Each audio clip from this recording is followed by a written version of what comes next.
جو لوگ ایمان لانے کے بعد کافر ہو گئے پھر کفر میں بڑھتے گئے، ایسوں کی توبہ ہرگز قبول نہیں ہوگی اور یہ لوگ گمراہ ہیں۔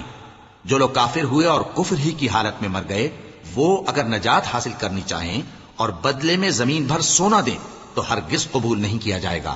ان لوگوں کو دکھ دینے والا عذاب ہوگا اور ان کا کوئی مددگار نہیں ہوگا۔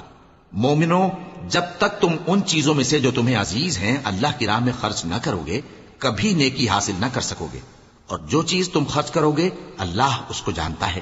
بنی اسرائیل کے لیے تورات کے نازل ہونے سے پہلے کھانے کی تمام چیزیں حلال تھیں بجز ان کے جو یعقوب نے خود اپنے اوپر حرام کر لی تھی۔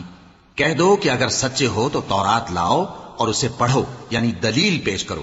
اب جو اس کے بعد بھی اللہ پر جھوٹے افطرا کریں تو ایسے لوگ ہی بے انصاف ہیں۔ کہہ دو کہ اللہ نے سچ فرما دیا، پس دین ابراہیم کی پیروی کرو جو سب سے بے تعلق ہو کر ایک اللہ کے ہو رہے تھے اور مشرکوں میں سے نہ تھے۔ سب سے پہلا گھر جو لوگوں کی عبادت کرنے کے لیے مقرر کیا گیا تھا وہی ہے جو مکے میں ہے، بابرکت اور جہان والوں کے لیے موجب ہدایت۔ اس میں کھلی ہوئی نشانیاں ہیں، جن میں سے ایک ابراہیم کے کھڑے ہونے کی جگہ ہے۔